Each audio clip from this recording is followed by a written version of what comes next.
তো হাজরে আসওয়াদ নিয়ে যদি বলা শুরু করি, তাহলে হজরে আসওয়াদের পরিচয় কি? হাজার শব্দের অর্থ হচ্ছে পাথর, আসওয়াদ শব্দের অর্থ হচ্ছে কালো। হাজরে আসওয়াদ শব্দের অর্থ হচ্ছে কালো একটি পাথর।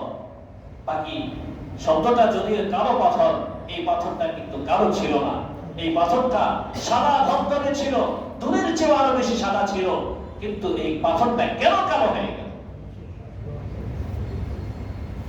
এই পাথরের পরিচয় কি? এই পাথর হচ্ছে হাদিসের মধ্যে এসেছে, আব্দুল্লাহ ইবনে আব্বাস রাদিয়াল্লাহু তাআলা আনহু বর্ণনা করেন, তাফসীরের কিতাবের মধ্যে এসেছে, সাইয়্যিদুনা হযরত আদম আলাইহিস সালাম যখন জান্নাত থেকে পৃথিবীতে অবতরণ করেন, তখন তার সাথে তিনটা জিনিস এই পৃথিবীতে এসেছিল।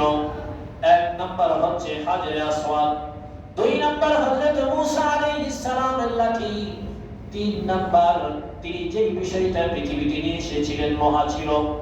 এবং লোহার সাথে আরো তিনটা বিষয় এসেছিল, যেই জিনিসটার উপর রেখে লোহাটাকে পেটানো হয়, যেই জিনিস দিয়ে গরম লোহাকে ধরা হয়, এবং যে হামার দিয়ে পেটানো হয়, এই তিনটা জিনিস সহ লোহা। সর্বমোট এই ছয়টা জিনিস এই পৃথিবীর মধ্যে সর্বপ্রথম হযরত আদম আলাইহিস সালামের সাথে পৃথিবীতে অবতরণ করি। এই হাজরে আসওয়াদ ওই সময় হযরত আদম আলাইহিস সালামের সাথে পৃথিবীতে আসে। হযরত আদম আলাইহিস সালাম বাইতুল্লাহ নির্মাণের সময় হাজরে আসওয়াদটা সেখানে প্রতিস্থাপন করে।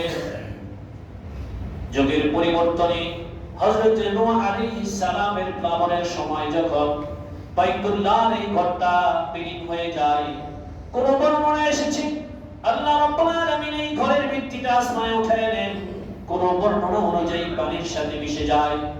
কিন্তু ওই সময় এই জান্নাতি পাথরটা, এই হাজরে আসওয়াদটা, ওই সময় আল্লাহ রাব্বুল আলামিনের কুদরতে, আল্লাহ রাব্বুল আলামিনের আদেশে জাবালে আবি কুবাইস নামে পাশের একটি পাথর পাহাড়ের মধ্যে আল্লাহ রাব্বুল আলামিন হেফাজত করেন। জাবালে আবি কুবাইসের মধ্যে হেফাজতে থাকে। আস্তে আস্তে যখন হযরতে সাইয়্যিদুনা আবুনা হযরত ইব্রাহিম আলাইহিস সালাম এই ঘরের নির্মাণ কাজ শুরু করেন, সামান্য নির্মাণ করার পরে ইসমাঈল আলাইহিস সালামকে ডেকে বলেন, একটা পাথর নিয়ে আসো, আমি এই জায়গার মধ্যে নিদর্শনের জন্য, চিহ্নিত করার জন্য একটা পাথর এখানে স্থাপন করে দিই। ইসমাঈল আলাইহিস সালাম পাথরের জন্য গেলেন। যাওয়ার পরে দুই বর্ণনা, এক বর্ণনা অনুযায়ী হযরত জিবরাইল আমিন এসে ডাক দিয়ে বললেন, ইব্রাহিম, আপনি যেই পাথরটা খুঁজতেছেন সেই পাথরটা এই জান্নাতি পাথর হাজরে আসওয়াদ, সেটা এই যে আপনি নিয়ে নেন। এক বর্ণনা অনুযায়ী এটা জিবরাইল আমিন সরাসরি এসে ইব্রাহিম আলাইহিস সালামকে নিয়ে যান। অন্য বর্ণনা অনুযায়ী জাবালে আবি কুবাইস থেকে আওয়াজ আসে, আওয়াজ আসার পরে যে এখানে আল্লাহ রাব্বুল আলামিনের পক্ষ থেকে আমানত হিসেবে একটা পাথর আছে, এই পাথরটা এখান থেকে নিয়ে নেন। হযরত ইসমাঈল আলাইহিস সালাম এই পাথরটা নিয়ে যান, আর ইব্রাহিম আলাইহিস সালাম এই পাথরটা ওই জায়গার মধ্যে বাইতুল্লাহর দেয়ালের মধ্যে প্রতিস্থাপন করে দেন। সেখান থেকে এই হাজরে আসওয়াদটা এই জায়গায় স্থাপন করা হয়। আর অনেক ইতিহাস আছে এই পাথর নিয়ে। এই পাথর যে সেখানে স্থাপন করা হয়েছে, এই পাথরের ফজিলত কি? রাসূলুল্লাহ সাল্লাল্লাহু আলাইহি ওয়াসাল্লাম ইরশাদ করেন, হাজরুল আসওয়াদ জান্নাতি পাথর, কানা আশাদ্দু বায়াদান মিনাল লাবান। এই হাজরে আসওয়াদটা জান্নাতি পাথর, এই পাথরটা দুধের চেয়েও বেশি সাদা ছিল। ফাসাওয়াদাতু খাতায়া বনি আদম, অতঃপর বনি আদমের গুনাহগুলো এই পাথরের নেওয়ার কারণে এই পাথরটা কালো হয়ে যায়। বনি আদমের গুনাহগুলো এই পাথরটা চুষে চুষে টেনে নিয়ে এই পাথরটা কালো হয়ে যায়। তাহলে এই পাথরের মধ্যে আল্লাহ রাব্বুল আলামিন এমন এক শক্তি দিয়ে দিয়েছেন, যেটার কারণে মানুষের গুনাহগুলো টেনে নেয়। এজন্য আমরা যারা শহরে যাই, সেখানে বাইতুল্লাহ, হজে যাই, উমরায় যাই, এই ঘরকে যেমনি ভাবে মহব্বত করি, পাথরের মধ্যেও মহব্বত করে জুমা দেওয়া হয়। জুমা দিলে মানুষের গুনাহগুলো মাফ করে দেন কে? আল্লাহ। এখান থেকে তওয়াফ শুরু হয়ে যায়, চক্করের হিসাবটা এখান থেকেই শুরু হয়। এর পাশে বাইতুল্লাহ, এই পাশটা, এটাকে তো হাজের আসওয়াদের কোণা বলা হয়। আরেকটা যে কোণা আছে দক্ষিণ পশ্চিম কোণা, সেটাকে বলা হয় রুকনে ইয়ামানি। এই দুই জায়গার মাঝখানে একটা দোয়া পড়তে হয়, রব্বানা আতিনা ফিদ দুনিয়া হাসানাতাও ওয়া ফিল আখিরাতি হাসানাহ ওয়া কিনা আযাবান নার।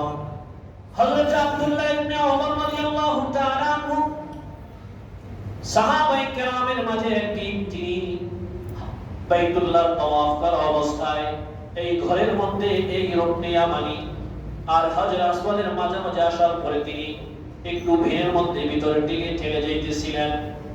এক সাহাবী ডেকে বলেন, আব্দুল্লাহ তুমি কেন ভিড় ঠেলে যাইতেছো? তিনি বলেন, আমি রাসূলের কাছে শুনেছি এই দুইটা জায়গার মধ্যে আল্লাহ তাআলার কাছে দোয়া করলে, এই পাথরে স্পর্শ করলেন, এই পাথরে চুমা দিলে এই জায়গার মধ্যে আল্লাহ রাব্বুল আলামিন গুনাহগুলো ক্ষমা করে দেন। শুধু তাই নাই, এই তওয়াফের সময় এই জায়গাটার মধ্যে যখন আসি, তখন এক পা যখন উঠায় আরেক পা যখন রাখে, এই এক পা প্রতিটা কদমে কদমে আল্লাহ রাব্বুল আলামিন গুনাহ মাফ করেন এবং আমলনামায় নেকি লিখে দেন। এই হচ্ছে হাজরে আসওয়াদ রুকনে ইয়ামানির কথা। হাজরে আসওয়াদ পাথর এর ব্যাপারে বর্ণিত আছে হাদিসের মধ্যে যে কিয়ামতের ময়দানে আল্লাহ রাব্বুল আলামিন তার জিহ্বা দিয়ে দিবেন, তার জবান দিয়ে দিবেন। সে ওই জবানের মাধ্যমে যারা তাকে চুমা দিয়েছিল তাদের পক্ষে আল্লাহ রাব্বুল আলামিনের দরবারে সুপারিশ করবে, বলেন সুবহানাল্লাহ। এখন এই পাথরকে চুমা দেওয়ার ব্যাপারে আমাদের যে চিন্তা চেতনা, সেটা হচ্ছে আমরা যদি সুযোগ পাই তাহলে চুমা দিব, আর সুযোগ না পাইলে কি করা দরকার নেই, জোরাজুরি করে ভিড়ে ঠেলে কষ্ট করে দেওয়ার দরকার নেই। হ্যাঁ, আমি তো আমার কষ্টটা মেনে নিব, কিন্তু আমার কারণে অন্য অনেকের কষ্ট হবে, এই জন্য শরীয়ত এটা নির্ধারণ করে দিয়েছে যে চুমা দিলে ঠিক আছে। যদি সুযোগ পাওয়া যায় কাউকে কষ্ট না দিয়ে, তাহলে চুমা দেওয়া যাবে।